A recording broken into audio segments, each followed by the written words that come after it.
ओम शांति। आज हमारी शिविर का लास्ट दिन है।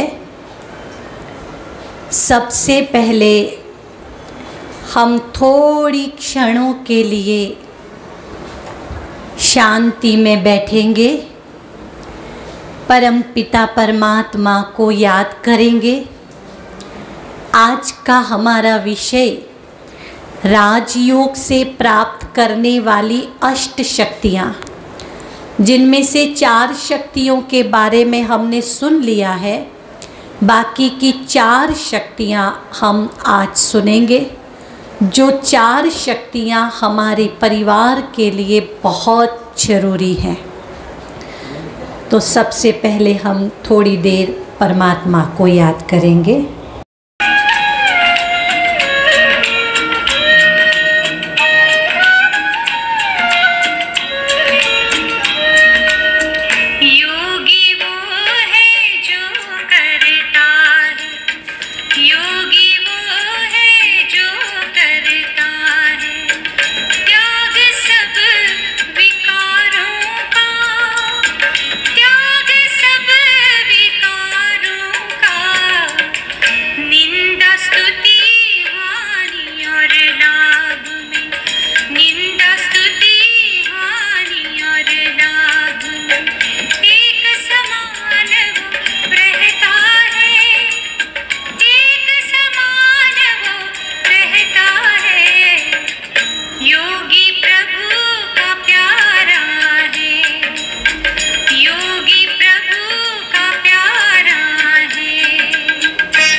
सभी में समता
ओम शांति।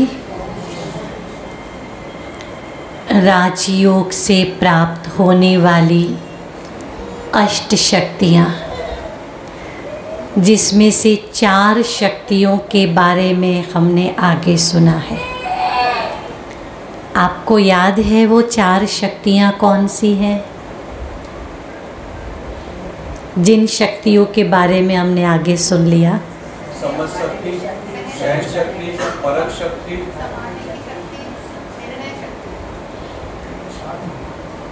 ये तो बहुत सारी हो गई। समझ शक्ति, सहन शक्ति, परख शक्ति।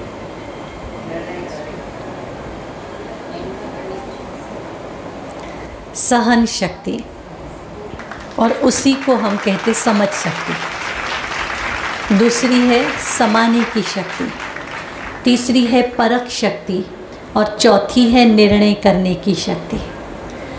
इन 4 शक्तियों के बारे में हमने आगे सुन लिया है। आज हम समझेंगे सामना करने की शक्ति।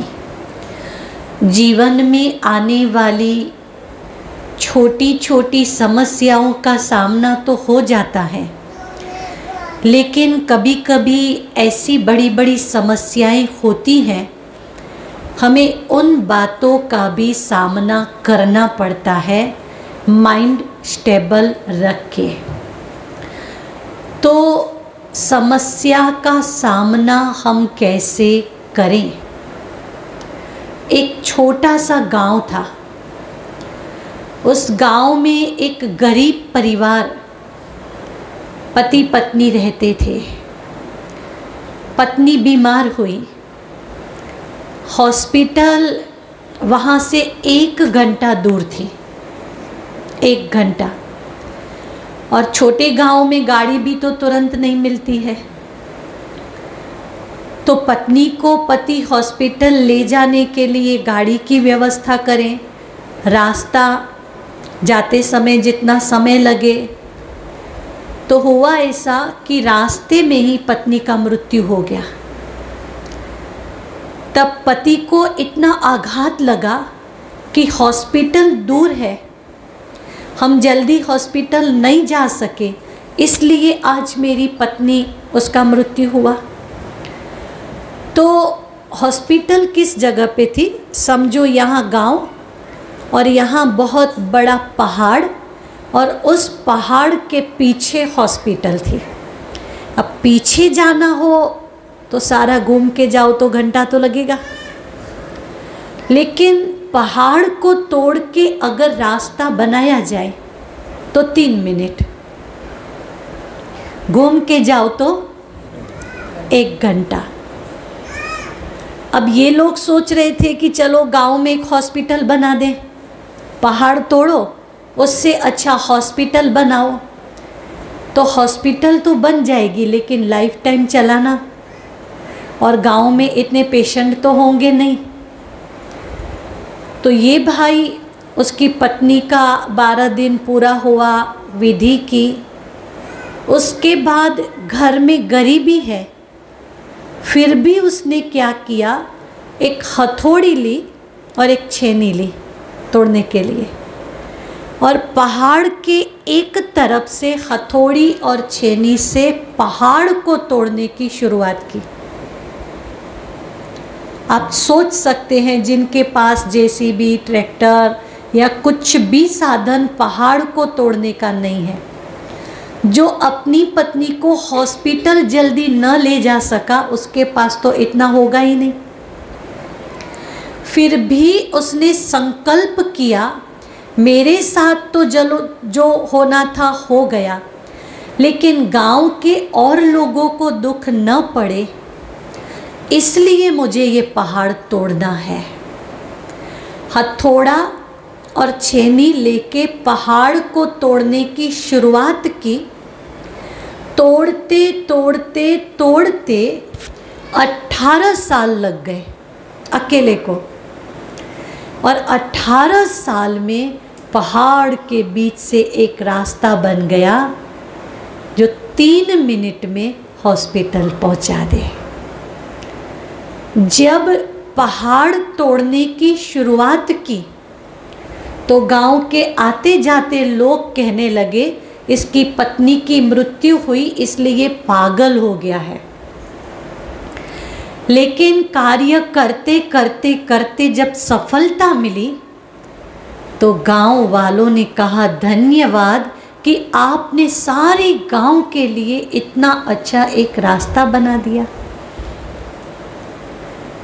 उस गांव में उसका स्टैच्यू बनाया यादगार के लिए कि एक ऐसी व्यक्ति जिन्होंने 18 साल गांव के हित के लिए मजूरी की। जीवन में समस्या हमेशा एक प्रकार की नहीं होती है, अलग अलग प्रकार की होती है। एक समस्या ऐसी होती है कि समस्या को ही हटा दो।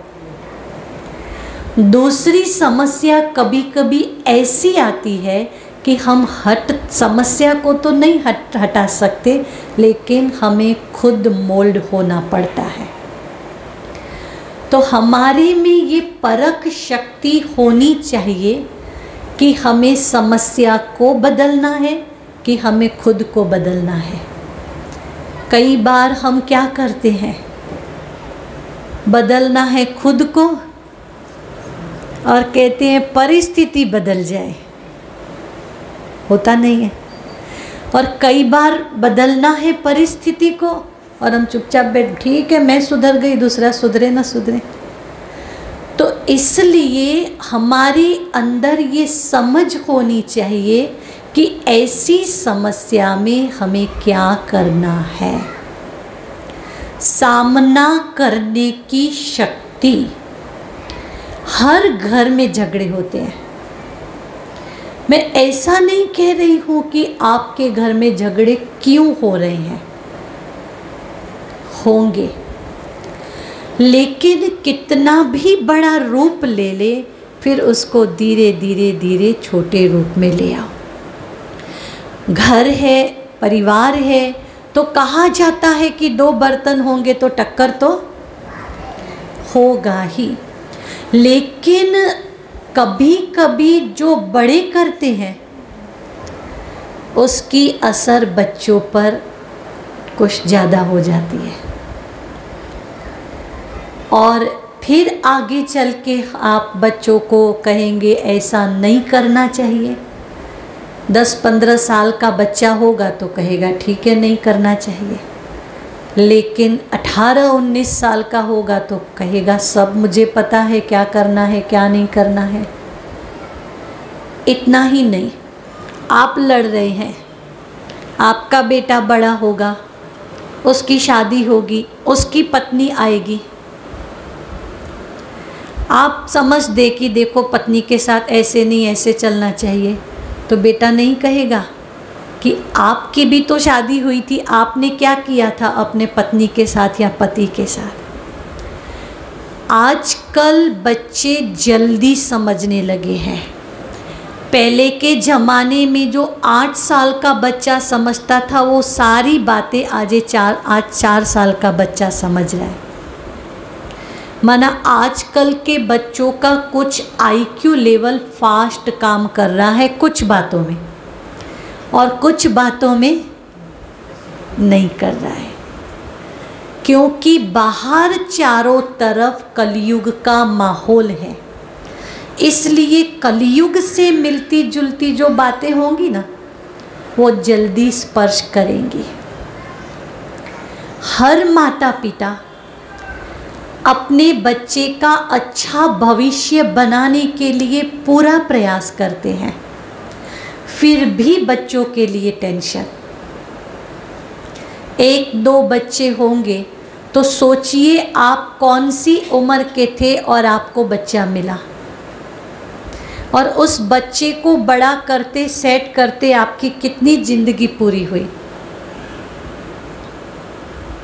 आपने एक बच्चे के पीछे कितना समय दिया,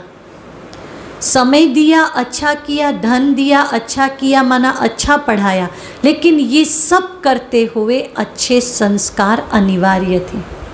हो सकता है आप जब बूढ़े हो जाएं, आप बच्चे को मूड़ी बैलेंस 50 लाख दे, अंदाज।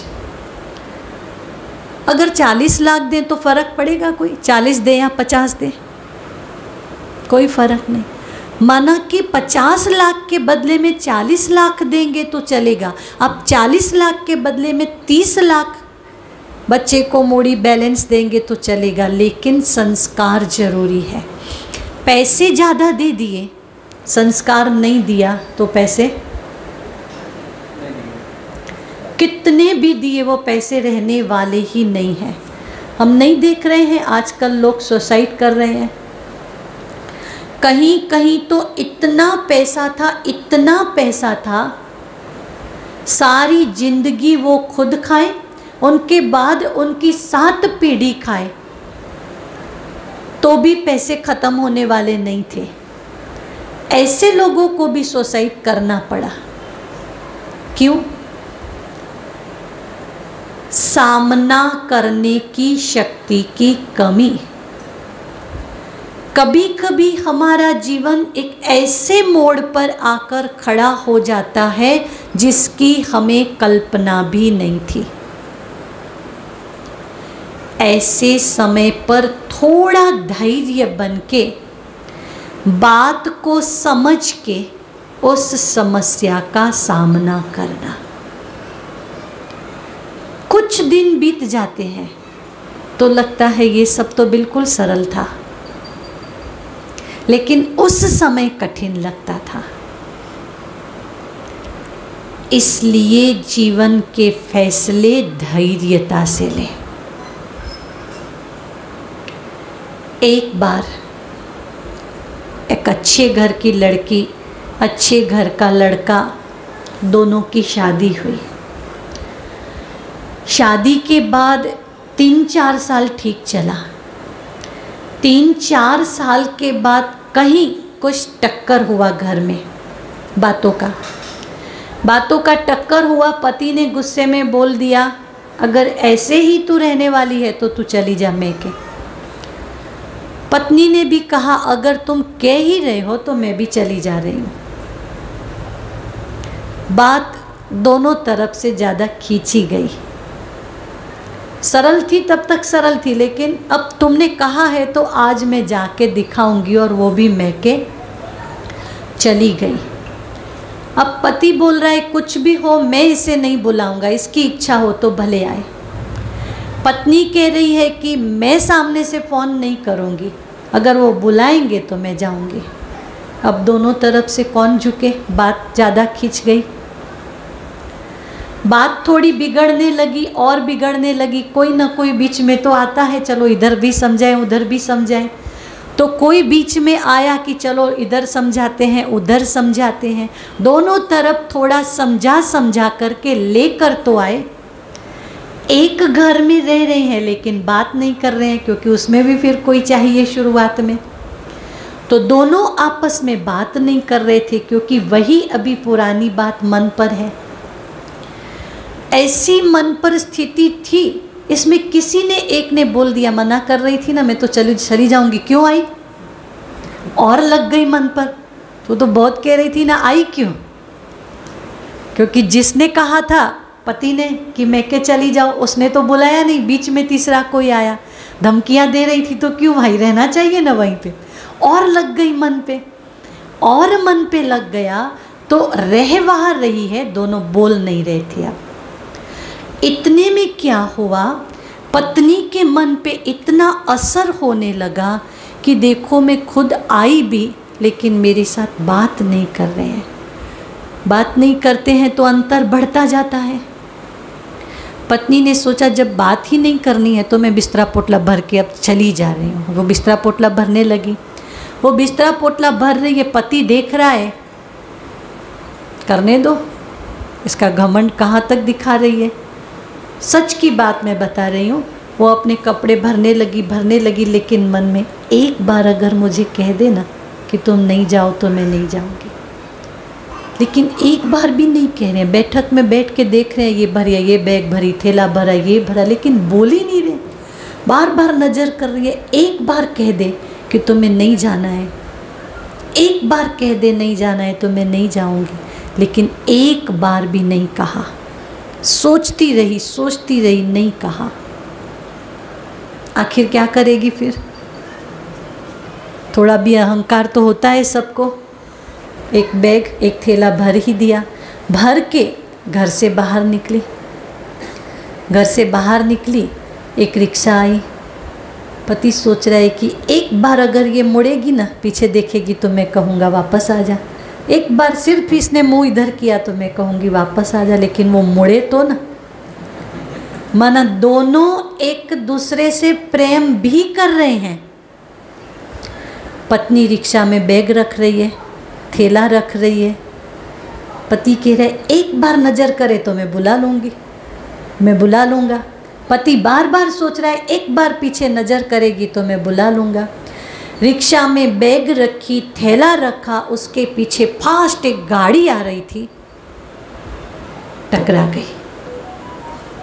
ऐसी गाड़ी टकराई, पत्नी की वहीं मृत्यु हो गई। पत्नी भी चाह रही थी कि एक बार मुझे कह दे तो मैं नहीं जाऊंगी। पति भी चाह रहा था कि एक बार ये पीछे मुड़ेगी तो मैं इसको कहूंगी आजा वापस। अब कोई चांस रहा? 1 मिनट पहले तक सारे चांस रहे, अब सारे चांस।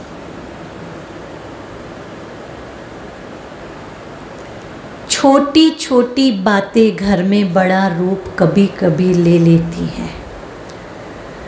स्वाभिमान भले हो, अभिमान नहीं। क्या फर्क पड़ता है पति को पत्नी के आगे झुकने में, या तो पत्नी को पति के आगे झुकने में क्या फर्क पड़ता है? टाइटल ही है हाफ पार्टनर, माना एक भाग आपका पति है, पति के लिए एक भाग पत्नी है। इससे आगे कहें तो परिवार किसको कहते हैं? बड़े छोटे कोई भी किसी के आगे झुक जाए। ऐसा नहीं होता है कि हमेशा झुकने वाला ही गलत होता है, ऐसा नहीं है। झुकने वाले ने परिवार के संबंधों को ज़्यादा महत्व दिया, इसलिए वो स्वयं सच होते हुए भी, स्वयं को गलत साबित करते हुए भी वो झुक जाता है। सच्चा होते हुए भी कलंक लेकर के भी वो झुक जाता है। समझ में आ रही है ना बात? झुकना जीवंत की निशानी है और मृतदेह की निशानी है अक्कड़। जो अक्कड़ है वो मृत की निशानी है और झुकना वो जीवंत की निशानी है। बोलिए आप लोग क्या करते हैं? झुकते हैं या अक्कड़ रहते हैं? जो जल्दी से जल्दी घर की बातों में छोड़ो झुक गया,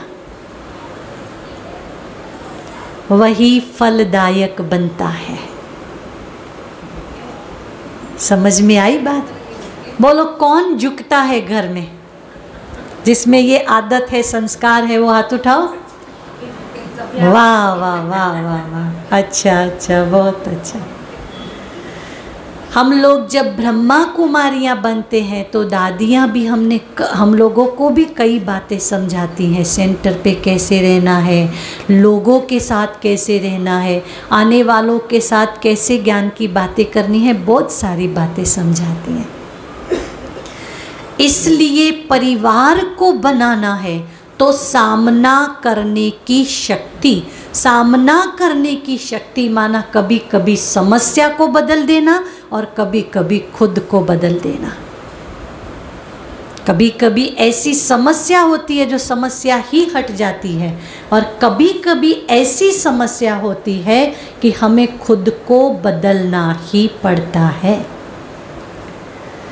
इसके बाद है सहयोग शक्ति। सहयोग शक्ति माना क्या? श्री कृष्ण ने गोवर्धन पर्वत उठाने के लिए गोप गोपियों की एक एक अंगुली का सहारा लिया था। ठीक है, भगवान कहते हैं मैं दुनिया को बदल रहा हूँ, इसलिए दुनिया को बदल रहा हूँ, तो मुझे भी इस कलयुग के लोगों की, दुनिया की दृष्टि में तो हम सब गरीब हैं ना, यहाँ जितने बैठे हैं तो गरीब गिने जाएंगे ना। सारे विश्व में हम लोगों का नाम धनी लोगों में तो नहीं है, छोटे लोग माने जाएंगे। भगवान कहते हैं मैं छोटे लोगों को ज्ञान देता हूँ। शरीर की बात नहीं है, दुनिया की दृष्टि से गिने हुए छोटे लोग, उनको ज्ञान देके, उनको श्रेष्ठ बना के, उनको महान बना के, उनके द्वारा मैं दुनिया बदलता हूँ। भगवान चाहता तो सबसे पहले नेताओं को ही ज्ञान दे देता, तो छोटों का नंबर नहीं लगता। भगवान चाहता तो सबसे ज़्यादा माँ सरस्वती धनवानों को मिल जाती। पैसे से अगर माँ सरस्वती बिकती तो किसके घर होती? धनवानों के घर। लेकिन माँ सरस्वती पैसे से कहीं बिकती नहीं है, वो तो अपनी समझ और बुद्धि से ही आती है। इसलिए चाहे गरीब हो चाहे साहूकार हो, माँ सरस्वती पर तो सबका अधिकार है। इसलिए सहयोग शक्ति माना कि जिस प्रकार से श्री कृष्ण और सुदामा, श्री कृष्ण ने सुदामा को इस प्रकार से सहयोग किया कि सुदामा का अपमान भी नहीं हुआ। पता है कैसे सहयोग किया था? सुदामा के घर खाने के लिए कुछ नहीं था। सुदामा की पत्नी बार बार कहती थी तुम जाओ श्री कृष्ण के पास और उससे मदद मांग के आओ, क्योंकि बच्चे भूखे हैं। सुदामा की इच्छा नहीं हो रही थी, श्री कृष्ण के पास मैं मांगने तो नहीं जाऊंगा। बार बार पत्नी के कहने से सुदामा गए। कृष्ण को पता था कि सुदामा स्वाभिमानी है, इसलिए श्री कृष्ण ने अंदर बैठे थे और पता चला कि बाहर सुदामा आए हैं। अंदर से दौड़ते दौड़ते दौड़ते दौड़ते गए। एक गरीब, बिल्कुल गरीब सुदामा का इतनी अच्छी तरह से स्वागत किया। तब सुदामा ने पूछा इतना ऊंचा स्वागत क्यों? कृष्ण ने कहा मैं सारी दुनिया को बताना चाहता हूँ, मित्रता में गरीब और धनवान नहीं होता है, मित्रता मित्रता होती है।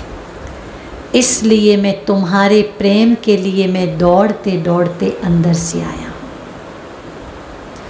उसके बाद कृष्ण को पता चल गया कि सुदामा तकलीफ में है। ऐसे पूछा नहीं, बोलो क्या मदद की ज़रूरत है, तुम्हें क्या दूँ, मैं तो दानेश्वर हूँ, मैं दान करता हूँ, ऐसे थोड़ी बोला। बस मित्रता निभा के बोला चले जाओ। सारी यात्रा में सुदामा सोचता सोचता सोचता कि कुछ दिया तो नहीं इसने, कुछ दिया तो नहीं इसने, मैं जाके पत्नी को क्या कहूँगा। जैसे ही सुदामा अपने गांव पहुँचे तो सारी नगरी सोने की हो गई थी। सुदामा कह रहे हैं अरे कृष्ण, मैं तो सारे रास्ते में सोच रहा था कृष्ण ने तो कुछ दिया ही नहीं, हाथ में कुछ नहीं दिया, लेकिन मैं तो घर पहुंचा सारी नगरी सोने की और घर में धन धान्य भरपूर। चाहते तो श्री कृष्ण बोल सकते थे, बोलो तुम्हें खाने का नहीं है, मैं तुझे मदद करूं, मेरे पास तो बहुत है, तो अलग लगता वो। और ये सीधा वहाँ पे पहुँचा दिया। ये देखिए किस प्रकार का सहयोग है। सामने वाला का स्वाभिमान भी बना रहा और सहयोग भी किया। ऐसे नहीं कहा मैं तुझे दान दे रहा हूँ, सहयोग मित्रता निभा रहा हूँ। उसके आगे की शक्ति है विस्तार को संकीर्ण करने की शक्ति। विस्तार को संकीर्ण करने की शक्ति माना क्या? कई बार हमारी कारोबारी बिजनेस की या घर की बस चारों तरफ ऐसे लंबी चौड़ी लगी हुई होती है, कभी पूरा ही नहीं होता है काम। तो यहाँ भगवान क्या कहते हैं, हमारे अकाउंट क्लियर होने चाहिए। विस्तार को संकीर्ण करना माना क्या, हमारा अकाउंट क्लियर होना चाहिए। एक अच्छा व्यापारी नियमित रात को अपने बिजनेस का अकाउंट क्लियर करता है। आप लोग व्यापारी हैं तो समझते हैं ना। तो उनसे इससे क्या होगा कि धंधे में थोड़ा भी ऊपर नीचे होगा ना, अकाउंट क्लियर होगा तो तुरंत पता चलेगा, और अकाउंट क्लियर नहीं होगा तो अगर कोई साल के बाद हिसाब करे तो साल में कितना घाटा गया वो तो पता ही नहीं चलेगा। आज जिसको भी धंधे में नुकसान हुआ है, अटेंशन की कमी के कारण ही नुकसान हुआ है। तो विस्तार को संकीर्ण करना माना कि हमारे अकाउंट क्लियर हो, बड़ी बड़ी बातें हों, लेकिन अकाउंट क्लियर होगा ना तो आपको सरल लगेगा सब। अब बिजनेस का अकाउंट क्लियर, इसी प्रकार से हमारे कर्मों का अकाउंट भी क्लियर हो। 8वीं शक्ति है सहयोग शक्ति। आपको समझो सुबह कहीं 4 बजे की ट्रेन पकड़नी है, तो बैगेज कब भरेंगे? सुबह 4 बजे या रात को? रात को बैग कंप्लीट भरी होगी तब ही सुबह की ट्रेन में यात्रा कर सकेंगे। सही है। इसी प्रकार से भगवान कह रहे हैं कि अब ये कलयुग पूरा हुआ कि हुआ, सतयुग आएगा कि आएगा, उस ट्रेन में कौन बैठ सकेगा? बोलो, कौन बैठ सकेगा? हाँ हाँ, अब बढ़िया बात सुनेंगे कि उस ट्रेन में किसको बैठने मिलेगा। बहुत बढ़िया बात है। एक बार बहुत बड़ा मैदान था और उस मैदान में एक बार एक सेठ जी ने कंपटीशन रखी। कौन सी कंपटीशन रखी? उस कंपटीशन में बहुत मज़े की बात है, उस कंपटीशन में वो जो सेठ ने कंपटीशन रखी 100 गधे को लेके आए। 100 गधे, बीचों बीच एक थंबा खड़ा किया। थंबा समझ रहे हैं ना? और उस थंबे पे तेल लगा दिया।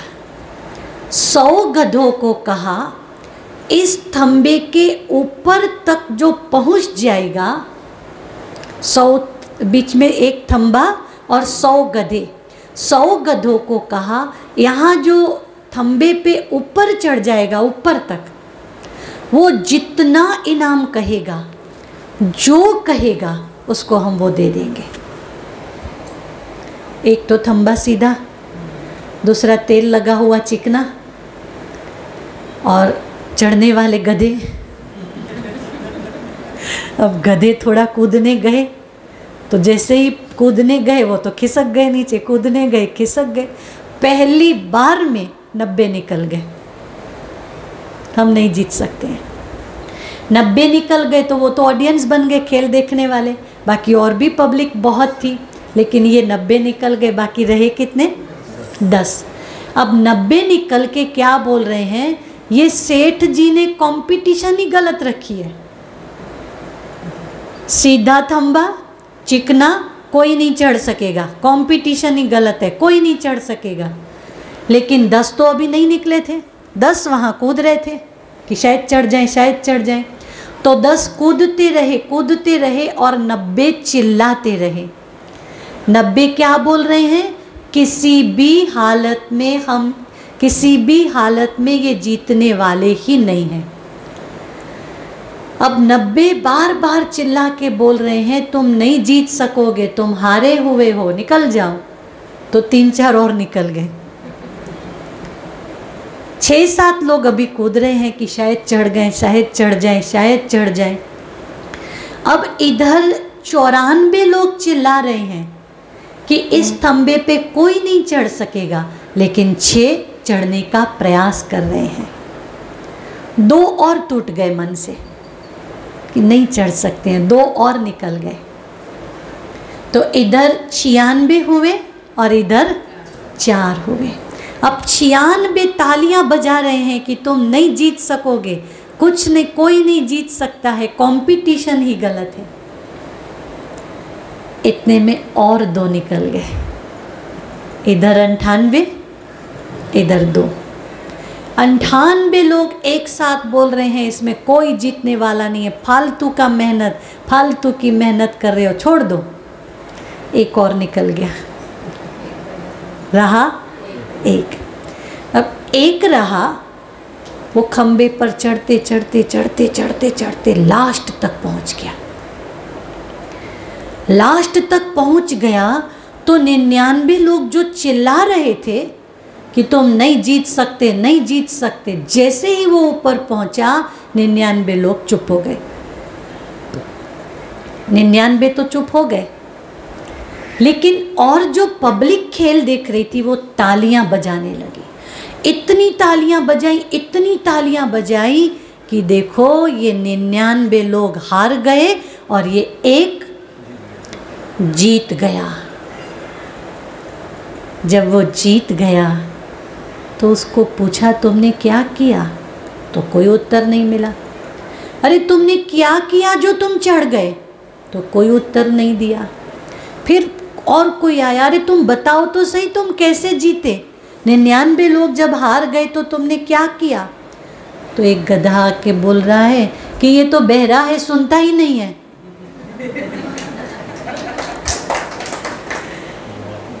नहीं सुनता था इसलिए जीत गया। समझ में आई बात? उसको सुनाई नहीं देता था इसलिए जीत गया। अगर सुनाई देता तो उसके मन में कौन सी बातें फिट होती?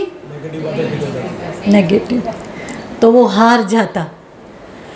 अब हमारे अंदर अगर समेटने की शक्ति लानी है, माना कलयुग पूरा हो रहा है और सतयुग आ रहा है, दुनिया बदल रही है, आपको विजेता बनना है या हारना है, तो क्या करना पड़ेगा? क्या करना पड़ेगा?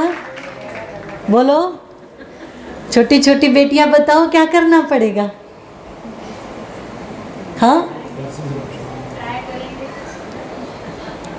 अगर विजेता बनना है तो दुनिया के जो नेगेटिव कमज़ोर वाक्य बोलने वाले हैं वहाँ कान बंद कर दो कि तुम्हारी बातों से मेरी बात सेट ही नहीं होगी। ऐसी बातें कमज़ोर किसी ने मन में डाल दी तो आपको कमज़ोर बना देंगे। कैसी कमज़ोर बातें मैं आपको बताऊं? एक भाई के पास इतना पैसा, अहमदाबाद से बम्बई जाए तो फ्लाइट में, माना फ्लाइट में जब तक यात्रा हो तब तक तो दूसरी कोई गाड़ी ही नहीं चाहिए। उसकी 40 साल की उम्र थी। एक ज्योतिषी मिला तो उसने कहा कि तुम्हारी मृत्यु फ्लाइट से ही होगी। तो उसने कहा अगर मेरी मृत्यु फ्लाइट से लिखी है तो मैं फ्लाइट में बैठना ही बंद कर दे रहा हूँ। 20 साल उसने फ्लाइट का उपयोग ही नहीं किया, कार से जाए फ्लाइट से नहीं। 60 साल की उम्र में उसको ब्रह्मा कुमारी का ज्ञान मिला। उसने कहा एक बात बताऊं बहन जी, मैंने 20 साल से विमान की यात्रा नहीं की है, क्योंकि जब मैं 40 साल की उम्र का था तो मुझे ज्योतिषी ने ये कहा था। ब्रह्मा कुमारी बहन ने कहा अब बैठ के देखो कुछ हो रहा है।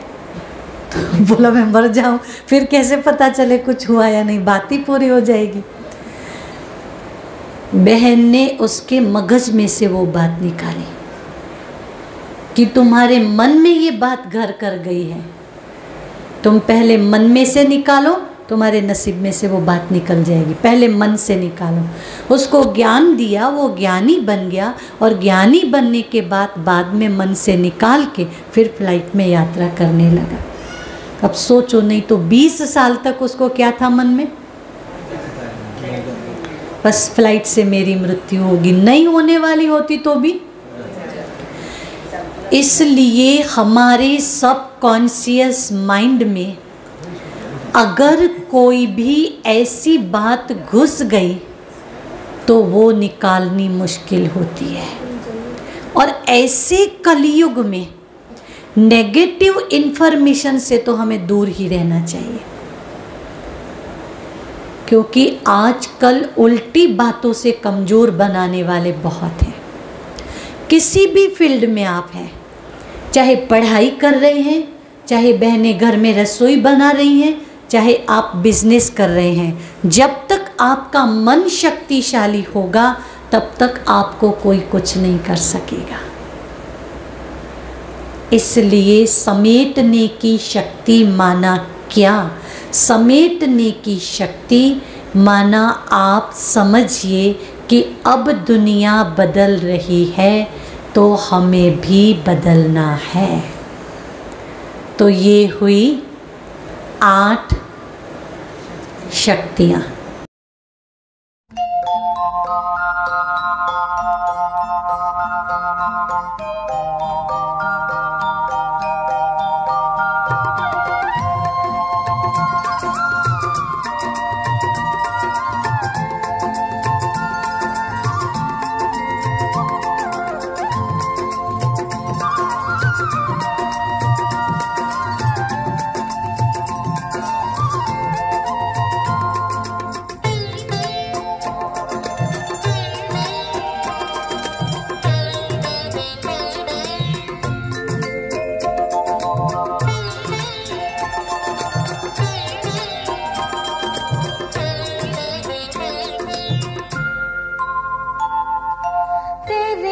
प्रकाश की किरणें बाबा सच्चा पथ दिखलाती हैं।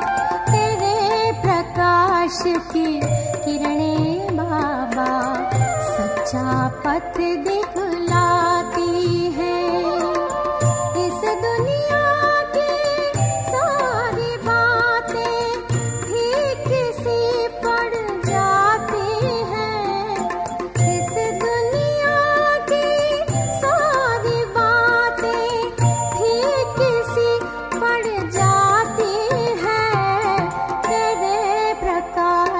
की किरणें बाबा सच्चा पथ दिखलाती है।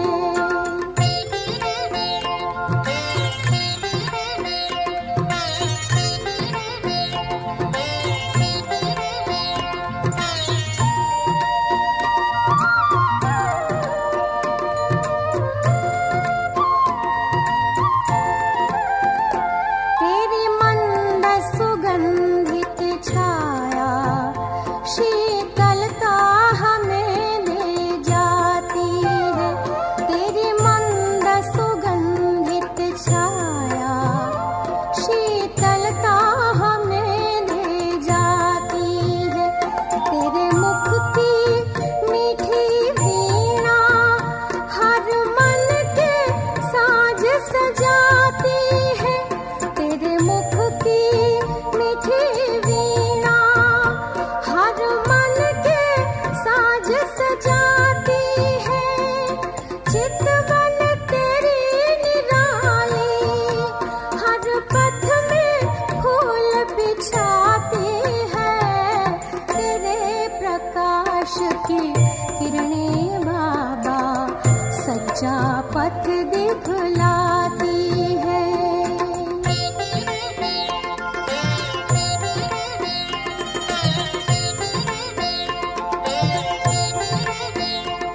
परछाई भूल नहीं भुलाती है तेरे कदमों की परछाई भूल नहीं भुलाती है देख के तेरा रूप रूहानी देह वृत्ति मिट जाती है तेरे प्रकाश की किरणें बाबा सच्चा पथ दिखलाती है इस दुनिया की सारी बातें फीकी सी पड़ जाती है तेरे प्रकाश की किरणें बाबा सच्चा पथ दिखलाती है सच्चा पथ